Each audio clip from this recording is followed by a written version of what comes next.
Okay, everybody, I'm going to go ahead and share my screen.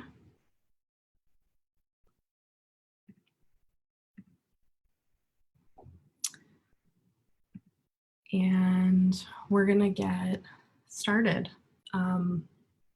So good evening, everybody. My name is Lauren Zallett, and I am the Director of Education here at Eastern State Penitentiary. Thank you for joining us for tonight's Searchlight series.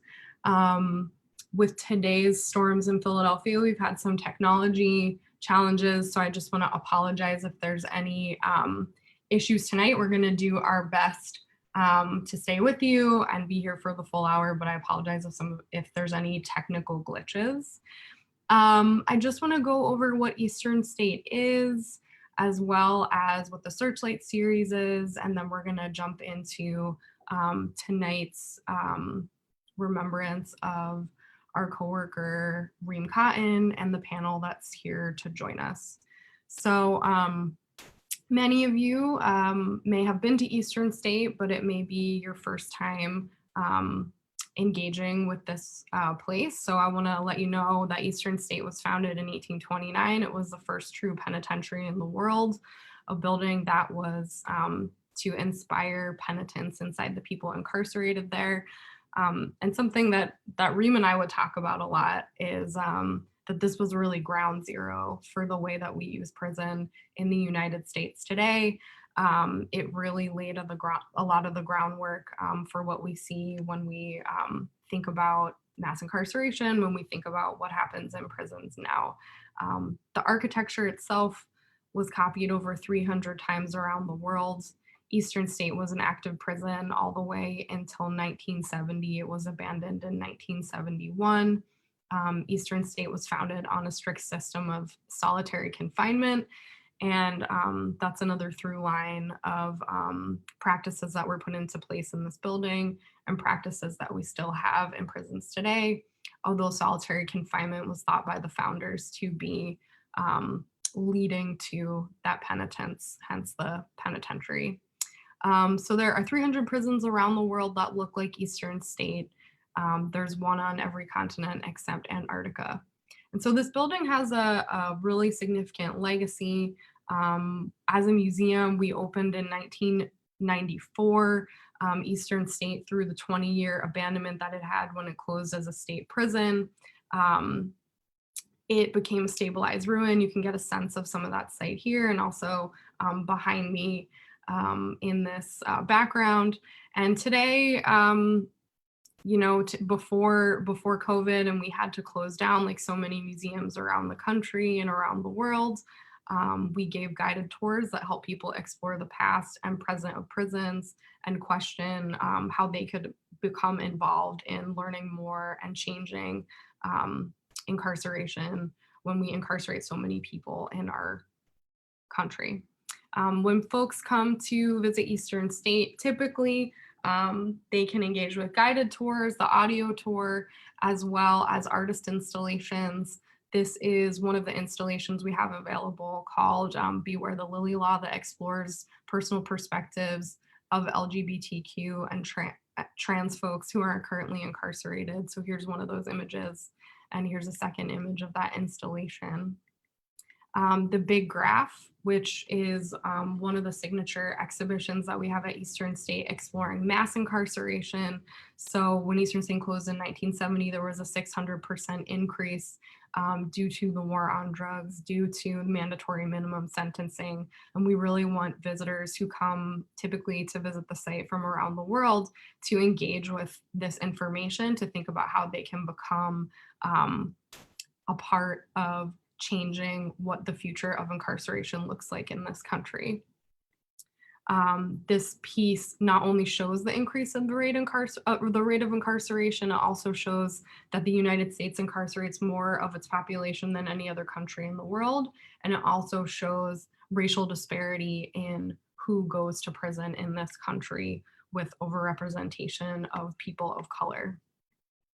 We also have an exhibition about that kind of takes folks deeper into the human impacts of mass incarceration and also invites visitors to situate themselves in the issue of prisons.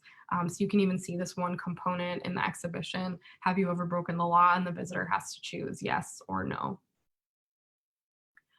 Project that we recently did that's being reprised right now in our virtual programming is Hidden Lives Illuminated, where we worked at SCI Chester and also Riverside Women's County Jail to facilitate animation film creation with teaching artists, and those films were projected they were projected onto the 30-foot walls of Eastern State last summer, and all of those films are an original story created by a currently incarcerated filmmaker. So as I mentioned, the site has been closed since about mid-March, and we are looking forward to reopening with safety measures and limited tickets starting next week on Friday, August 14th. So art installations will be available when you come back to see Eastern State, as well as the audio tour. And I want to also talk to you guys about what our virtual programming has been during this time and will continue to be. So we have a Prisons in the Pandemic series that you can engage with online. It's a 3-minute piece that happens twice a week that talks about the devastating impact of COVID-19 on people who are currently incarcerated in the United States. And then we also have different programs that happen on social media, like the Hidden Histories Project, which is on Twitter. And you can tune in this week on Wednesday at noon to have a Twitter chat with one of our researchers. This week will be about prohibition at Eastern State Penitentiary. And as I mentioned, we're revisiting the Hidden Lives Illuminated films because they're available to us online. So we do those weekly. We have somebody associated with the project give an overview, and then you can watch the film and also download a postcard to send to the filmmakers. And we also have virtual group tours that private groups can book to be in touch with.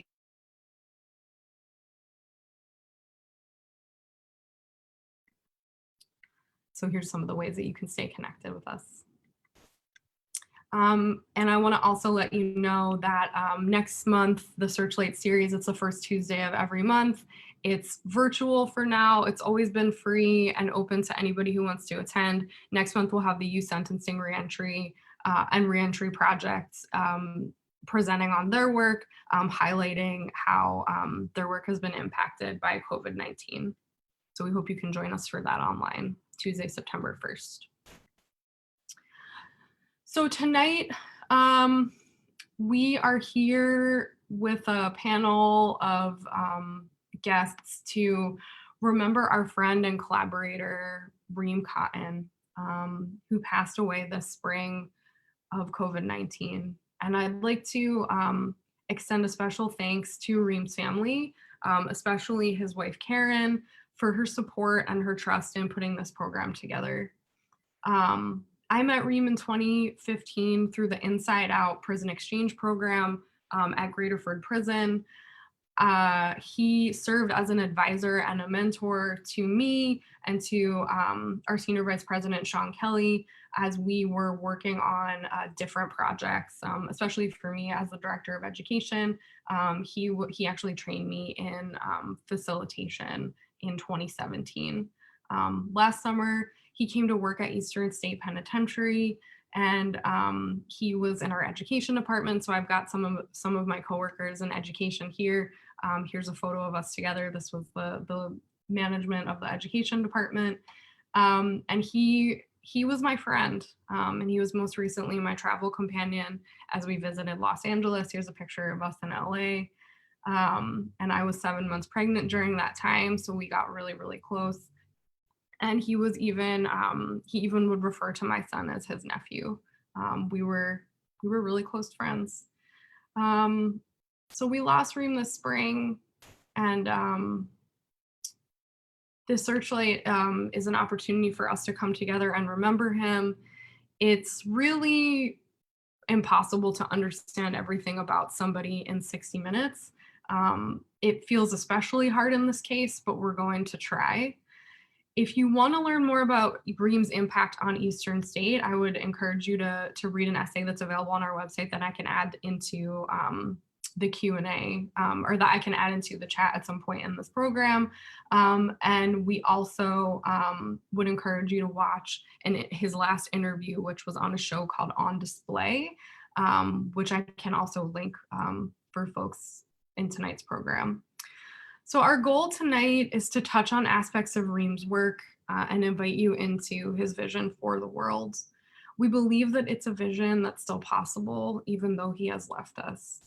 For those of you who knew Reem, who are tuning in with us tonight or who are watching this later, we invite you to remember him with us. And for those of you who didn't know him, who are tuning in, we are confident that you'll take something from this program tonight.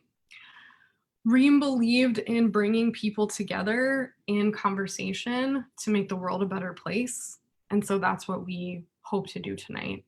The format is a panel, as I've mentioned several times. We're going to hear from panelists who are here with us. Some of our panelists have brought pieces of writing from folks who could not be with us tonight.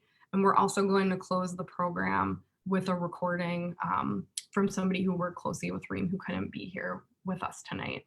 I want to encourage you to participate and share using the chat function. And I'll do my best to incorporate questions as the program goes on. So I also want to let you know, and I'm surprised it didn't happen already, that we will probably cry tonight, those of us on the panel.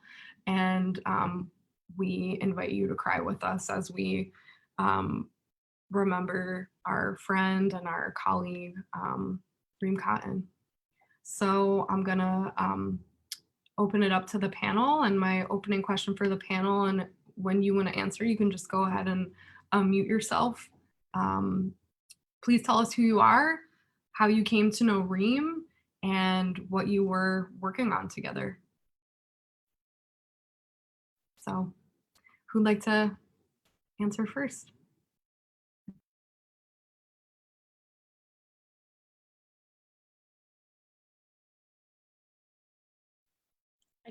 I can start off. So my name is Carrie Hetnick. Sorry, what were the questions for? It was what so yeah, just who you are, how you came to know Reem, what you guys were working on. Okay, I blanked on the question. No, you're doing great. It's a lot. So I met Reem in 2012 when Reem trained me as an instructor teaching classes inside of correctional facilities. And while I was being trained, I had conversations with Reem and had shared what I do, which is something called community-based learning, which is taking college students from universities into community-based settings and learning about topics that shape the conditions within those communities. And at the time, he had been working in the law library, like with folks in the law library on helping them research cases. He had been working in the GED program, helping people with obtain their GEDs and trying to help tutor them, and also working in pursuit of his master's degree and helping other people in the facility apply and kind of gain their master's degree. So we got to talking about education and how we saw education as a tool for social change. And just started talking about who has access to that type of education, like what those spaces look like in terms of what learning means in terms of trying to address issues within communities, how educational spaces can create communities that can better learn from one another and make change, and kind of shared that interest in what that looked like and how that could actually impact some of the issues and conditions that we've cared about. And so when I joined the group of trainers a few months later, I kind of got to talking with Reem a bunch, and we continued those conversations. And ultimately, when I was pursuing my dissertation for my PhD, I decided I wanted to do something around that topic, around that question that we had been kind of talking about. So I asked Reem, would he be interested in doing the project along with me, because I knew he was still kind of working on his master's and trying to work on his thesis. And so I was like, it's something you can think about. And he was like, I'm in immediately. And I was like, no, you can definitely think about it if you want. And he was like, no, I'm definitely in. And so we ended up doing this project together. We ended up identifying classes between college students and incarcerated students that we would observe. We developed the design of the project, the proposal together. We developed the methods that we would use. We met and we talked about what we observed. We talked with students in the classes to try and understand. He was focused for his master's on the educational structure of the work. So thinking about what the classroom looks like, what the activities were, like what kinds of opportunities that students had to be able to learn. And I focused, and I'm a sociologist, so I was focusing on the social relationships between the students. And I remember one time giving my proposal to Reem to like look at and just read through and give feedback on, because we were co-constructing that together. And he, when he gave it back to me, he was like, you mentioned this research team, like who's the research team? And I was like, that's me and you. We're the research team. And so he used to tease me a lot, like about how like we were the team, and I think and he used to, when he would like get his hair cut, he'd be like, I gotta make sure the team looks good. And when I was sick, he would he would say he had to fuss me so the team was feeling well and up to doing the work that we needed to do. And I feel like to me that was really Reem, that immediately when he met someone and he shared an interest with them, or he shared a desire to do something with them, they were on his team. They were immediately part of his world and part of the work that he felt committed to, and he was a part of trying to help them do that better through any type. And so I think that was really something we connected on, and I was really excited to be part of the team. And so when he came home, we started to go do talks about our work. So we started to go to classes, went to forums, we would do workshops with students to talk about this work that we did, that was trying to understand educational spaces as ways for people to learn together, to create relationships together, to be able to work together in stronger collectives, to make change. And I think what always struck me was in those spaces that we would create was that I think Reem was really dedicated to the idea and embodied the idea that we could do that right now, that we didn't have to wait to kind of make change that we wanted to. We could do it with these groups, with these people around us, and we could create spaces where there was healing. We could create spaces where there was love. We could create spaces where there was conviction and commitment to doing, to healing, and to preventing harm, and to addressing harm, and to addressing some of the issues. And I think to me that was really what our work was about when he came home. Yeah, I think a friend of mine joked, like I think she was with me one of the last times I talked to him on the phone, and she was saying like it was he and I just going through a list of things each of us had committed, the two of us, to do, and the other one just saying, okay, I'm in. All right, then I decided we're going to do this, and just kind of trying to create those types of spaces around us in any way we could. I did have, just very quickly, I have something that was written by one of the students that, or two of the students that we worked with in the class that they wanted me to share. And one was from Brandon DeShields, a student in one of our classes, who said, the Reem I know is a man dedicated to the pursuit of knowledge and the betterment of self, not focusing on where you've been so much as where you're going. He's an excellent individual who was never too busy to help anyone who needed it, and his commitment and dedication to education was inspiring and motivating. Coming from the place we did, if anyone was looking to reinvent themselves or change the nature of who they are, Reem would be the example. He'd be the blueprint. He is a great man, and I have no doubt that his legacy and work will live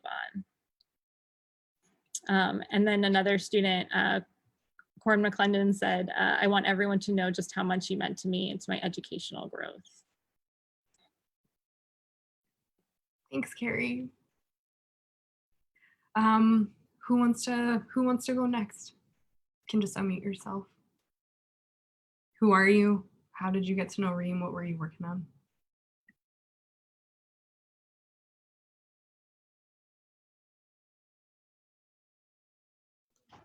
I guess I'll go.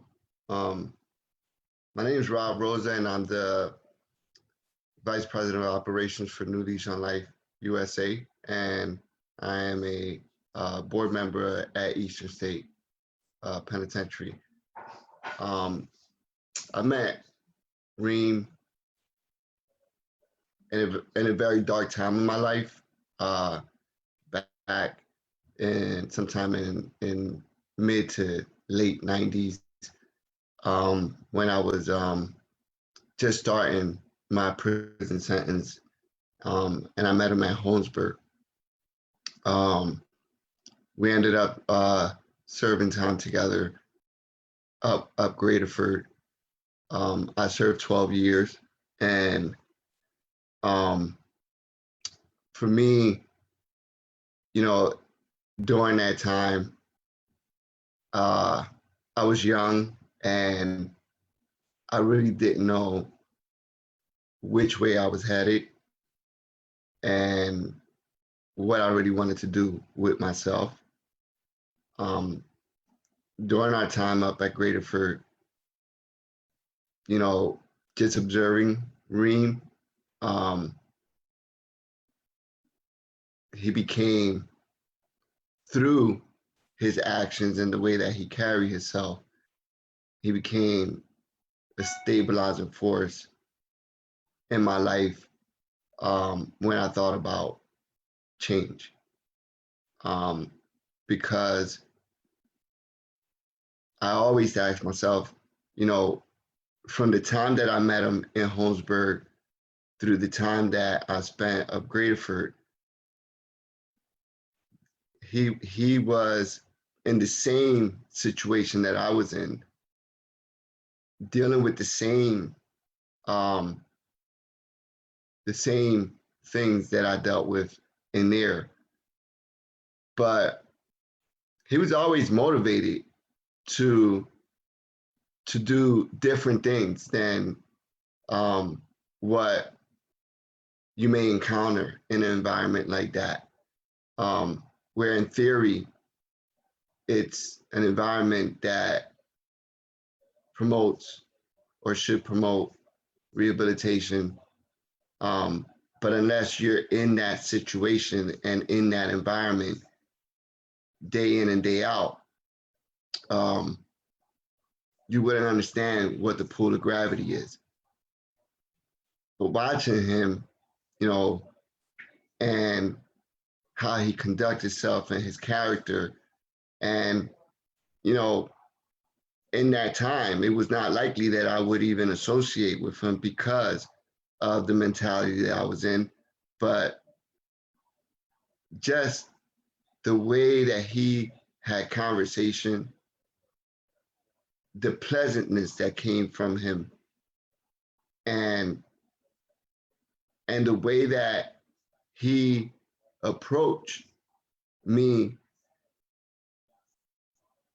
that broke barriers for me, where it made me want to think more about, you know, why is this guy doing all this stuff? You know, like, what is he gonna do with it? You know, we're here. Like, what, you know?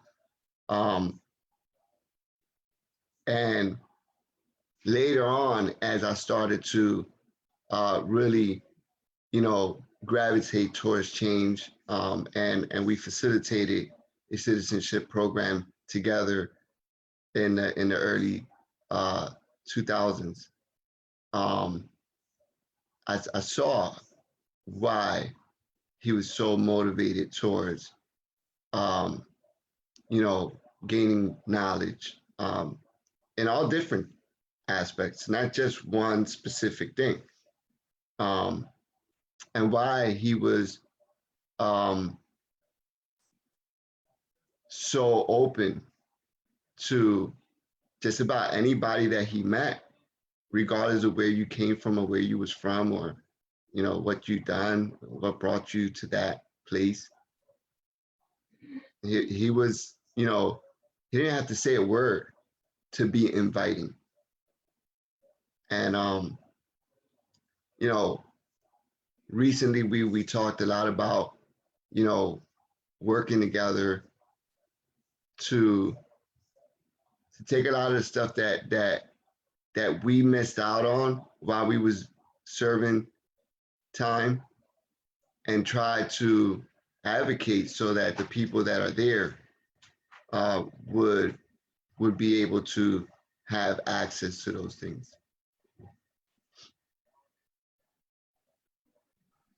Thanks, Rob. Nina, Matt, or Sam, you want to jump in? I'll jump in. I'm Nina Johnson. I'm a sociologist, and I do a lot of work around how mass incarceration impacts at the neighborhood level in Philadelphia. I'm a scholar of race and public policy. And I met Reem first. Before I say that, I'll just say quickly, just like Lauren, just to honor his mom and his children and his wife, and just to say a deep gratitude for sharing him with us. His time was really precious, and I'm so grateful to you guys for just letting us have some time with him.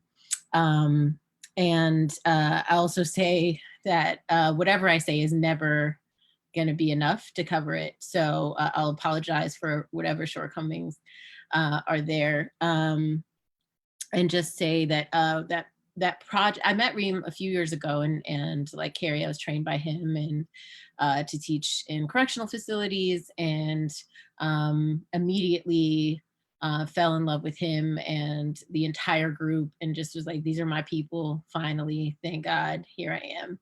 And please, you'll never get rid of me.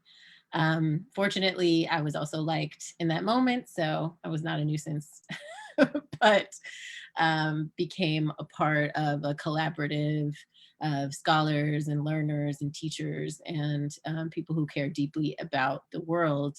And once I sort of found my crew with Reem, who's a leader in this group, I just realized we are doing scholarship all wrong in the academy. We need to do it together. I always felt that way, but once I found my folks, I have to say that deeply shifted. And the work we were doing in North Philadelphia was really looking at the 2 zip codes that are most impacted by carceral policy, where people are being arrested at the highest rates and where people are serving the longest sentences. And really trying to think about not just telling the story of disadvantage and poverty, but really thinking about how people live and make lives and love one another, and what are the ways in which we can build on those community assets that are already in place, to both tell a fuller story of how people live, particularly Black and Brown folks, but also to build policy around the assets that are already there, and to think about not sort of waiting for structural inequality to crumble on its own, but how to make the best of what we have right now.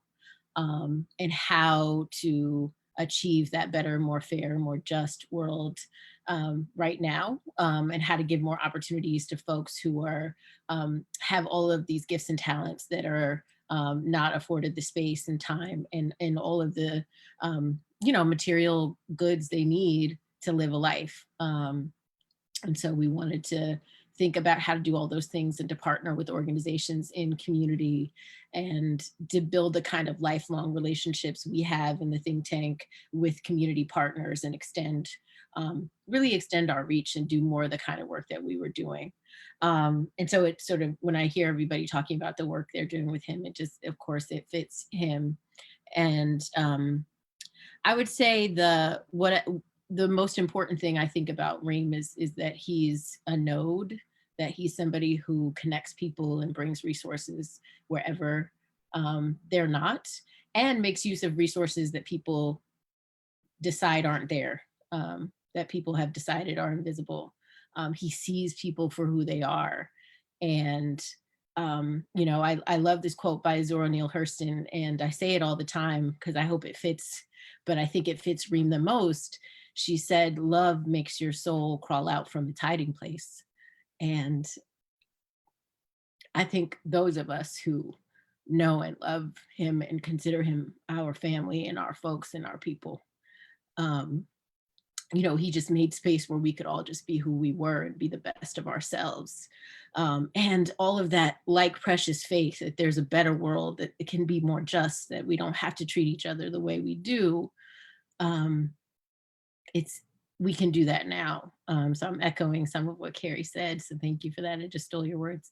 So I think knowing how he just was and did, and you know, he just was being and doing everything already. He wasn't waiting for a grant. He wasn't waiting for a job. He wasn't waiting for an offer.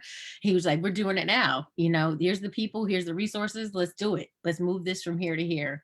And so I have one picture of us sitting down.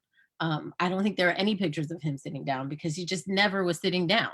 He was always doing and being. And so I think that picture is really funny because both of us look exhausted. But it's the only picture I've ever seen of him sitting down. So I just feel like it's so emblematic of just him. And my great hope is that all of us who he touched, that we could just carry his spirit, and other folks can kind of feel the joy and the laughter, because I find that scholars and activists and people who make change are just so sour and dour. And he just was funny and like fun. You know, there's just no end to fun when Reem is in the room, and funny and you know, just love, you know, and wickedness, just all good stuff, all good stuff. So I hope you can feel the love and the joy that we all feel with him. Thanks. Thank you, Nina. Here I thought like I'd be super sobbing, and I'm laughing, and so that is too true, right? That Reem is with us in that joy. So Matt and Sam, who wants to go next?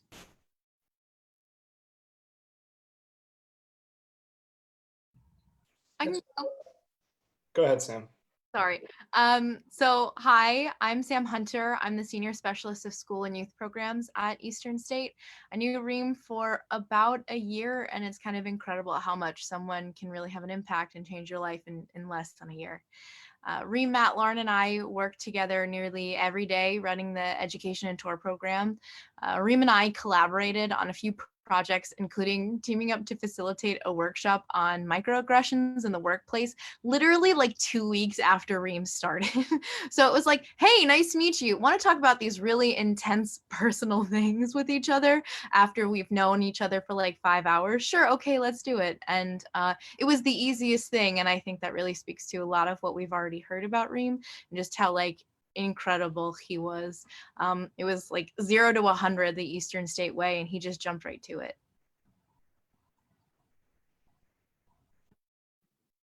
Thanks, Sam. Hi, I'm Matt Murphy. I'm the tour program supervisor. I was Reem's colleague in the education department along with Lauren and Sam. And like Sam, I only knew him for about a year, but of course he made a massive impression on me very quickly. I think a story I like to tell about Reem is part of him joining Eastern State was an interview process, and one round was me and Sam because we're going to be working closely on a team, and we want to see if he was a good fit. And you know, he was kind of irresistibly charismatic and magnetic. And we asked him some kind of softball question, like, you know, what do you like to do in your free time? Like, how do you spend your time outside of, you know, your other pursuits? And he said that he loved driving around Philadelphia, and they said he specifically liked driving on 676.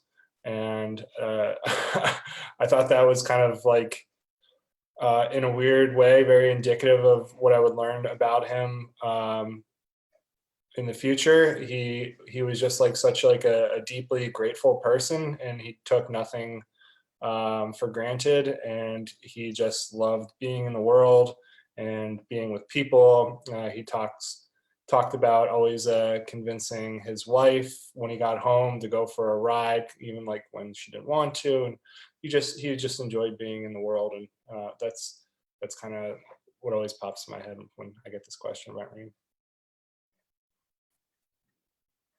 Thanks, Matt, and thanks everybody. We've touched on this a number of times, but I just wanted to ask this question and make sure that this is one where Carrie, I think it's one of the pieces that we're going to share with everybody. So Reem served as a mentor to a lot of people. A lot of us have shared how he mentored us or was our teacher. What do you think drew people to him in that role? What do you think made him a good mentor? And Carrie, do you want to start and you want to share the piece that we have? Sure. I'm going to share something by another member of the collaborative that Nina and I work with. Just a really beautiful writer, but I think it was something he wanted to share, and it's by Marco Maldonado, Moo. But I think it points to this idea. I laughed when I read your question, Lauren, because this idea that like people were drawn to Reem, I think is true, but I also, to what Moo's going to share, Reem didn't like wait for people to be drawn to him. Like he got in your face. And he was like, well, you're going to come with me now. We're going to change the world together. And you can do it. And like, I don't care if you think you can do it, you can do it. And I think that he was often that like, that commitment to knowing that like we could do this if we like studied hard enough and we tried hard enough and we worked hard enough and we loved each other enough to, like what Nina was saying, like we don't have to wait for like the right time, and I don't have to wait for you to seek me out as a mentor. So this is from Moo. There are no words to fully explain Reem's loss. I know this sounds cliche, yet it is true. Reem was the type of person that would help anybody. His generosity and kindness was well known, and there are a number of examples to draw from, but I wanted to share how he helped me. I was just graduating from Villanova University, and Reem must have heard sometime earlier, not directly from me, that I wanted to pursue a master's degree. Reem knocked on my door one day and asked if I was interested in pursuing a master's degree. At first, I immediately thought, how was it that he knew? But at that moment, it was inconsequential. I responded with an emphatic yes, and he walked me through the application process. He remained a constant source to help throughout my studies and was the first to congratulate me when I graduated. I remember seeing how proud he was at my accomplishment. This is how I always remember Reem. Life has many turns, some expected, others unforeseen. It would have been nice to experience some or all of them with Reem upon my release. Reem will be missed for all he was remembered for.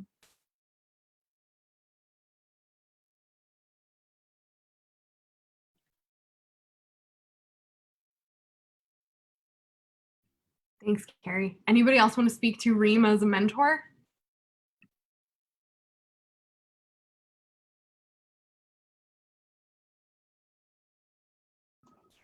Thank you for sharing that, Carrie. I can see why he would see Reem that way. I think for me, his ambition, he was just a very ambitious person. I don't think anything was going to stop him from accomplishing anything that he set himself out to accomplish. And, you know, even during challenging times, he pushed through and got to where he needed to be. And I mean, when you see someone that way, I know when I see someone like that, you know, it makes me want to kind of dig in myself and find that ambition within me, you know, because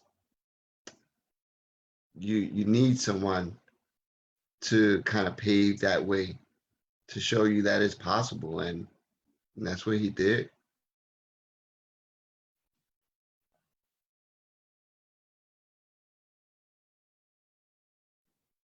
Thanks, Rob, and thanks, Carrie, and thanks to Moo for writing that piece for us. Something that stuck with me from one of the planning conversations for this Searchlight is this idea of thinking about second chances. It's something that Reem and I were working on as a reentry fellowship for Eastern State. It's the reason that we moved to Los Angeles. But we also talked in this planning call about people getting first chances. So a question for the panel is, how can we create second chances for people returning from prison, but also what's needed for people to get to have a first chance? And some of you have touched on this in your introductions, and I wondered if you would expand on it.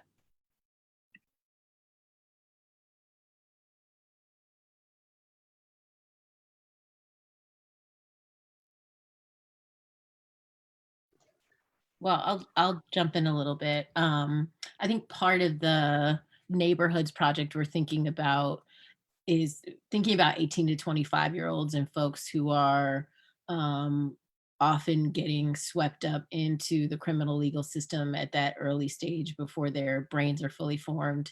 Um, as a college professor, I know people 18 to 25 specialize in bad decisions, but they often have, if they are college students and if they are affluent or if they are in well-resourced communities, they have a safety net around them that makes sure that those bad decisions that 18 to 25-year-olds, really, probably 12 to 25-year-olds or 30 even make, aren't permanent, aren't things that stop them from achieving or living their gifts and talents. And so we thought a lot about diversion programs and what it could look like to think about how do we capitalize on the gifts and talents that are already here in this community to make sure that rather than being diverted to one path, um, that they're given the tools and resources they need, just to live, housing, employment, basic stuff. But then on top of that, now that we have those basic needs met, how do we think about, what are your dreams, right? What are your gifts? What do you enjoy doing? What do you bring to the world?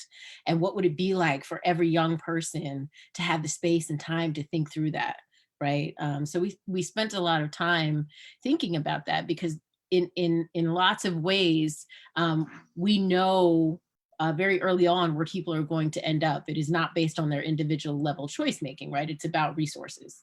And so how do we move more resources from one place to another? And certainly we can vote and think about long-term structural change, but when we're thinking about one person at a time in a neighborhood where we know it's happening, right? We know people are getting arrested and adjudicated.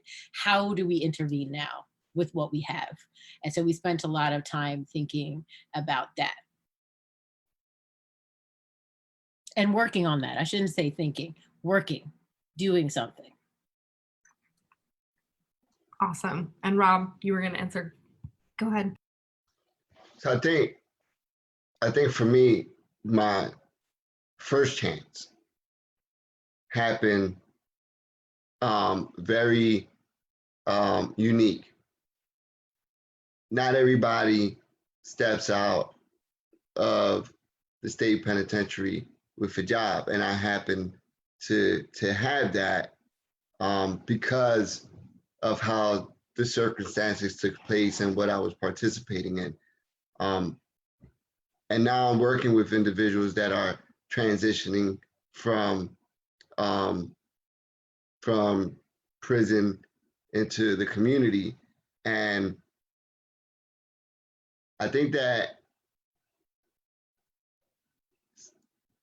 as a society, we need to figure out when we're going to stop putting someone on trial, even when and after they have already been on trial and judged. Someone commits a crime and, they go to trial, which is, is traumatic, the experience, and they're judged and they're sentenced and then they serve their time. And then, that individual, and I'm using the word individual because that's the key word here, puts in a lot of work to educate themselves and to better themselves and to be a whole complete different person, not to be the same person, not to rehabilitate themselves and become the same person that they were before they committed the crime, but to become a better person. Yet, when you apply for a job, you're on trial all over again and being judged. When you apply for housing, you're on trial and being judged all over again. And in some cases, when you're sitting and you're meeting with your supervisor who's supervising your life, you're on trial and being judged every time you go to that appointment. So as a society, when are we going to treat people as individuals and recognize what they're doing in the moment and not continue to hold in front of them like a carrot on a stick what they've done in the past. And I think that that's where, for some people, that's just their first chance. You know, we talk about second chances, but for some people, it's their first chance. Thanks, Rob. And thanks, Nina. And just, oh, go ahead, Carrie.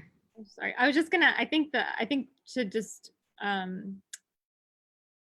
uplift what both Nina and Rob were saying. And also I think for Reem and a lot of the work that we did, it was this idea that that we had to focus on like the conditions and the systems and the structures that were preventing education, that were preventing access to the tools, that were preventing access to the opportunities that were, you know, and if we see people, like I think he talked a lot about like this idea that our current system sees people as the problem, and that we kind of place the responsibility on people when what we need to be focusing on and what we need to be paying attention to, what we need to be focusing our energy on are the systems and structures and conditions that are leading to harm and leading to violence, and that like we needed to fight and kind of hate and work against these systems that caused harm, but we needed to love people.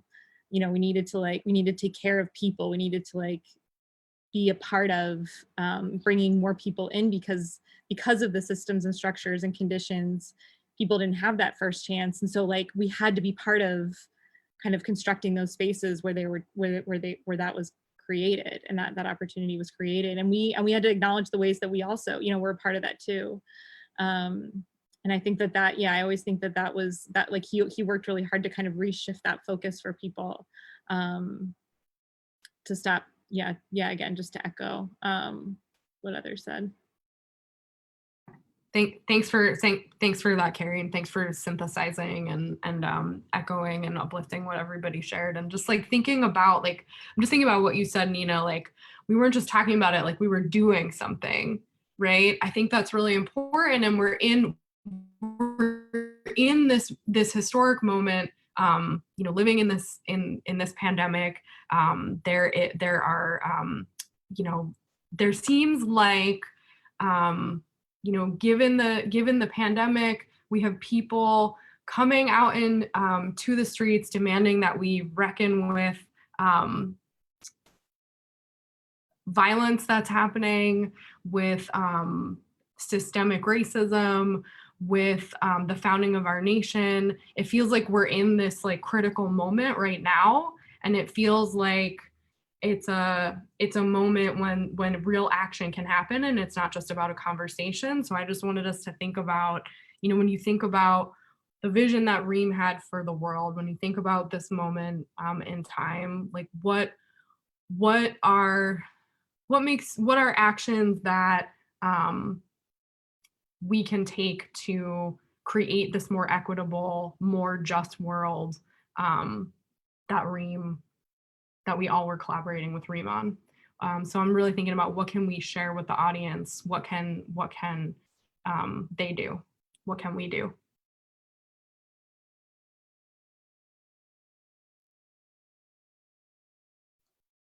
I think that we've accomplished that just in the first segment of this Searchlight, you know, in all that we was discussing, because, you know, I can't imagine that, you know, the people that are watching this cannot walk away from this inspired. Those who have not been through the path that he's been, and those who have been. I think that continuing to have this dialogue and continuing to talk about, you know, the needs that need to take place in order for this systemic issue to be addressed and dealt with is the only way. You know, it's time for people to stop looking the other way and act like this is not even happening. We've done that for far too long, and it has taken us nowhere other than, you know, fathers being taken away from their children, and, you know, children going directly from school to prison, and, you know, and everything that you mentioned. And that's because we still have people who feel like, you know, I'm just going to turn away and look the other way, even though that's happening right in front of my face. Yeah, I think jumping off Rob's point, Reem was definitely a philosopher, and so I think it was his job to live an examined life, and I think he would encourage everyone to try to live an examined life and to think about what they're doing on a micro and a macro level to support these systems that cause this harm, and funnel people down these paths or keep them away from other paths. And, you know, what are they not doing? Like, what are they not doing when they're confronted with things like injustice and racism? And just to, you know, to think big and to think bravely, and to, you know, just, you know, ask questions and to challenge assumptions. So I think that's, I like philosophy, but when I remember talking to Reem, I realized I was talking to a professional, and I think that's, yeah, I think that's the way he would think about it.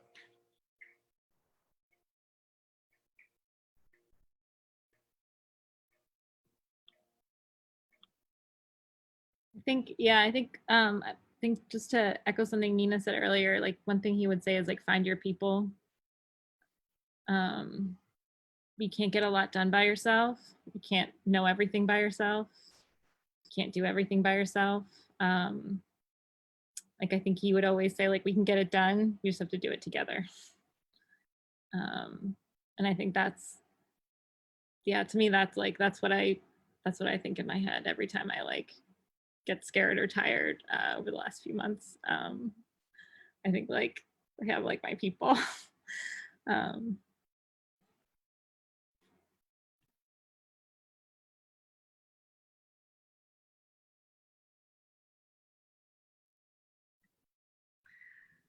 Yeah, I mean, oh, go ahead, Nina. Go, Nina. Oh, I might have missed it, but did you ask us about hope too? Or did I just make that up? You made it up, but I'm into it. Totally. I love it. I love it. Well, so I'm glad I made that up. But I am hopeful, and I'm always hopeful, but I've been really focusing on the fact that we had Reem home. And we always talk about living in the cracks and how we find ways to find these cracks and move resources through these tiny holes to someplace else. And I feel like Reem found a crack in this system, and he came home to us, and we had him home, you know, and sorry.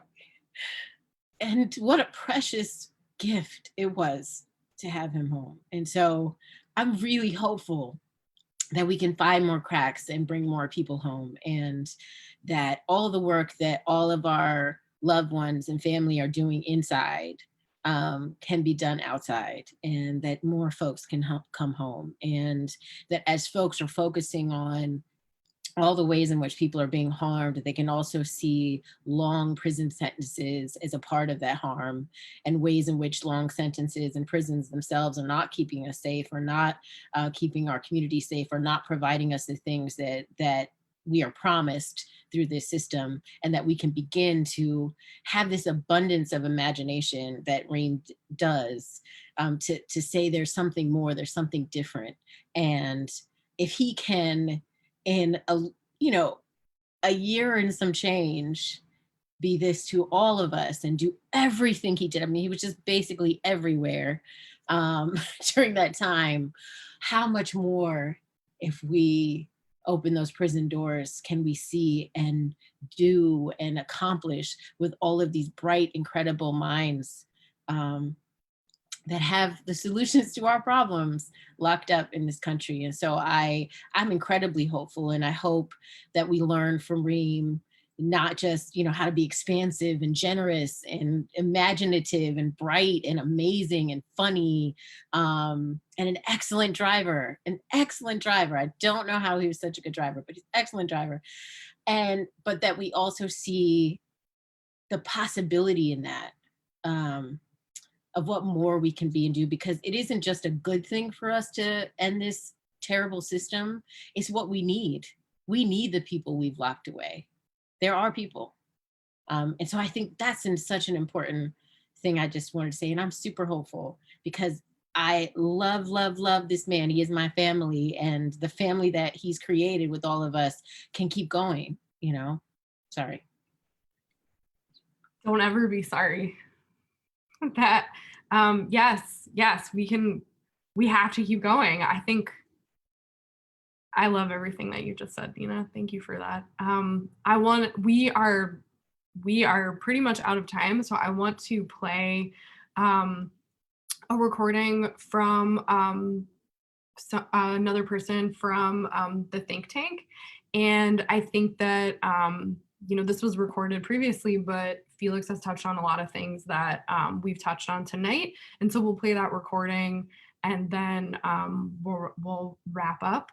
So I'm just going to advance the slide here. Oh, and this was a photo I wanted to include of Reem with Susan Burton from A New Way of Life in Los Angeles. And so I know that they had a really close relationship. And this was, I guess, taken about a year ago. Okay, so hopefully this will work. So this is some thoughts from Felix.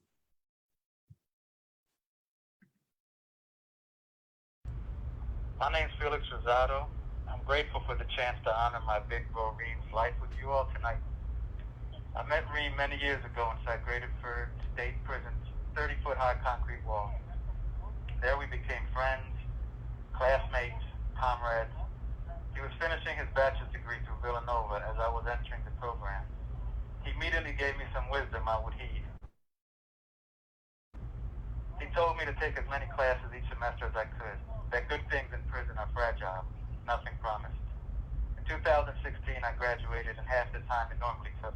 Reem was right there at my ceremony.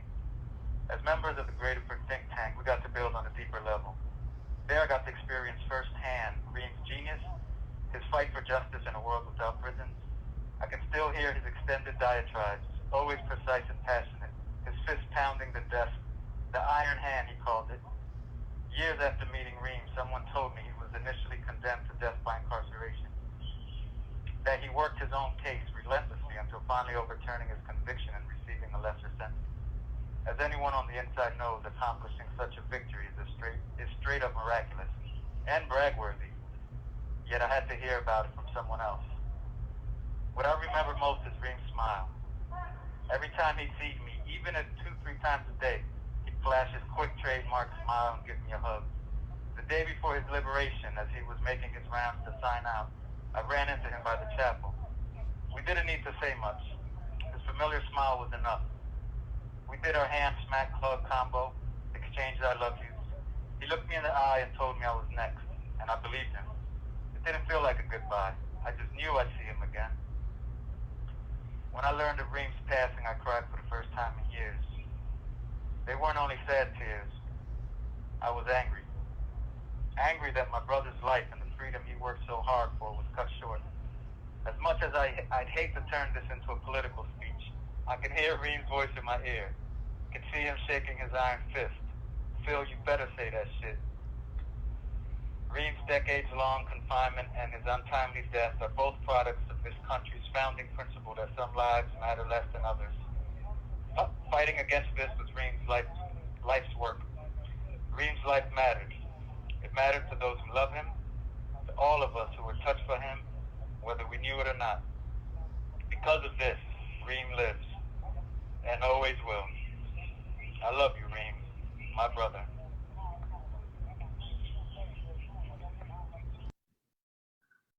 So I just want to thank Felix. I want to thank Moo. I want to thank everybody on the panel here today. I want to send a special thanks out to Reem's family. And something that I'm walking away with today is just thinking about love and how Reem wanted us to just love people. And I just want to thank everybody for joining us tonight, and thanks for this conversation, and thanks to Reem for bringing more people to love into my life. So thanks a lot, everybody. I hope that you have a great evening. Thanks for joining us for Searchlight.